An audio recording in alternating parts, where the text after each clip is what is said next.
Okay, I think it's working now. As far as I can see. I'm trying a different one now. That was Streamlabs that I was trying, but it didn't seem to be working. It worked yesterday. Anyway, doesn't matter. So, gradable and ungradable adjectives. We're going to do it one more time. And I want to talk you through an exercise, but I still want to remind you that the best place online, and actually it's better than any book that I've come across that teaches gradability, gradable and ungradable adjectives. I have never seen the same level of detail that I've seen on this website. So go to this website. He's got at least 3 different pages on gradable and ungradable adjectives and loads of exercises, not just 1 or 2, as well as a great explanation on each and every page. So please go to Will's website, that's Random Idea English Blogspot. This 3rd lesson will be put on my website later today, skypelessons.com, and yes, I will write a small test, a little exercise, much like I've done on the board today. So let's talk about which answer is right. Here I've got, in each question, I've got 2 possibilities, 2 adverbs, in fact. And so his behaviour was incredibly or absolutely atrocious. Only one of these is correct. The other one doesn't collocate, really.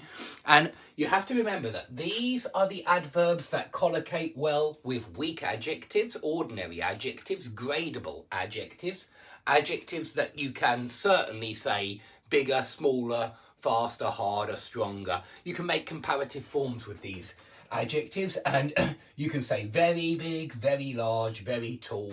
You can use very with any weak adjective, and these ones as well work very well with weak adjectives. These only work with the strong, ungradable adjectives.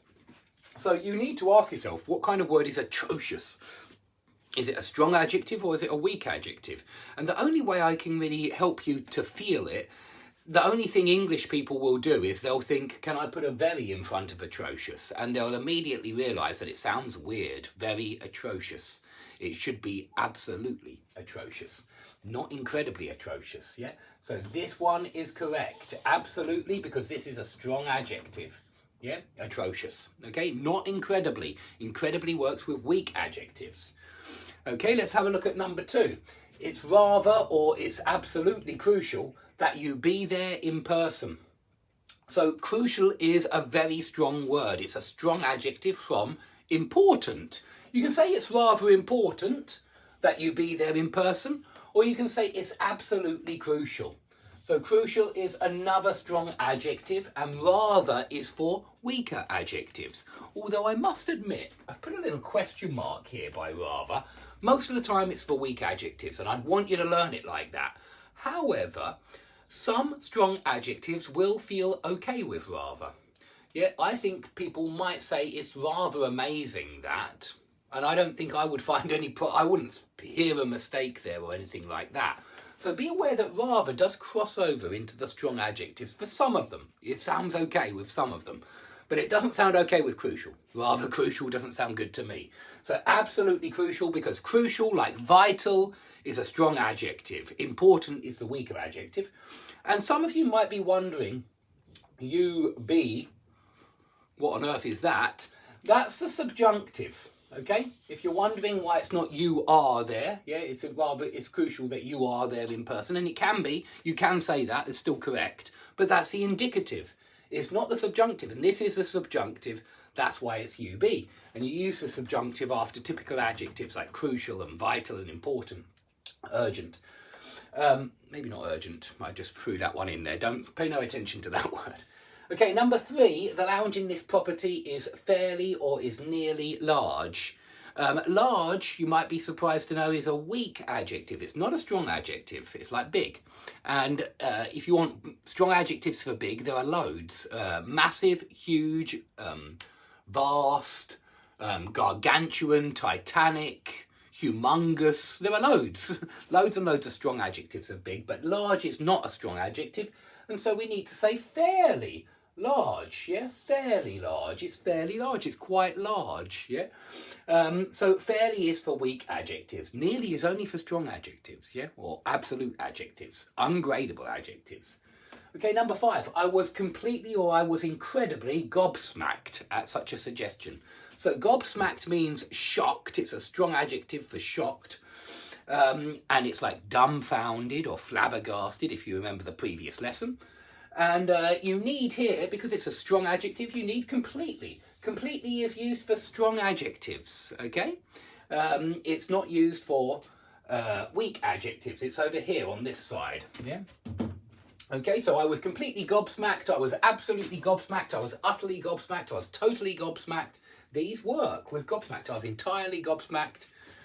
Okay, number 6. I was left reasonably or virtually penniless when the price crashed. Well, penniless is a strong adjective for poor. It means broke, skint, completely without money, yeah? So completely penniless, notice? Completely penniless. That works, by the way. I was left completely penniless. I was left utterly penniless. I was left absolutely penniless. All the other ones work here for penniless. It works with a lot of different adverbs. And so we need to say virtually penniless. Yeah, virtually is for strong adjectives. I was left virtually penniless, almost penniless. Not reasonably penniless. Reasonably is for weak adjectives. Okay, number 7, that's not entirely true, or that's not reasonably true. Well, the only one which you'll ever hear is entirely, and it's because true is an absolute adjective. Things are either true or they're not true. Oh my God, I've missed number 4. Look at that, I do that sometimes. But yeah, things are either true or not true, so it's an absolute adjective, so that's not entirely true. Entirely for ungradable. So number 4. The architecture in this town is very unique or utterly unique. Well, unique is certainly an absolute adjective, and some people would say that you shouldn't really say utterly true because utterly unique, because things are either unique or they're not. How can it be utterly unique? But we do say utterly unique, absolutely unique, and so it's a strong adjective. We need the utterly. Okay, number 8. I think that would be fairly impossible. I think that would be almost impossible. Impossible sounds rather strong to me, yeah? Things are either, it's absolute. Things are either possible or they're not possible. And so, almost is correct here, not fairly. At number 9, the noise from the trumpets was utterly deafening or utterly loud. Yeah, which one would work? Utterly deafening or utterly loud? Well, deafening is the strong adjective. So because we're using utterly, because we're using an adverb that takes a strong adjective, we need utterly or absolutely deafening. Okay, number 10, the tortoise was absolutely minuscule or slightly minuscule. Now, if we want to say very, very, very, very, very small, then we need to say absolutely minuscule, not slightly. Yes, slightly only works with weak adjectives. Slightly small, something like that. Although it doesn't sound like it collocates very well there. So be careful. They don't always collocate. Please understand that this is a guide. And it doesn't necessarily always give you the correct results. These 3 words, for example, are both gradable and ungradable. No, there's no doubt about it. You can say very certain, absolutely certain, very sure, absolutely sure, and very satisfied, entirely satisfied. They both work, yeah? So coming to the last one, if you are not entirely satisfied, is much better than fairly. Fairly doesn't collocate here. But I do appreciate that satisfied does work with very. And this is why, with this kind of gradable or ungradable grammar, really you're studying collocations. And we're just trying to give you a guide to understand most of the collocations.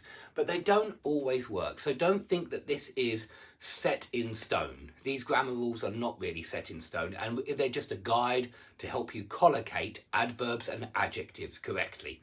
Now, I'll be doing a lot more classes this week on adverbs and adjectives. They'll all be live classes because I like live streaming. It's much easier. They'll all be streamed to YouTube first of all, but then they'll be taken down later.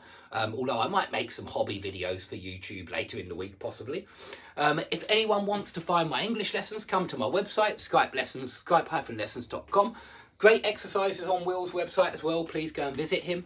If anyone wants to buy some books, I've got a grammar book that's made for native speakers, really, but it will work with TEFL as well if you're an advanced student.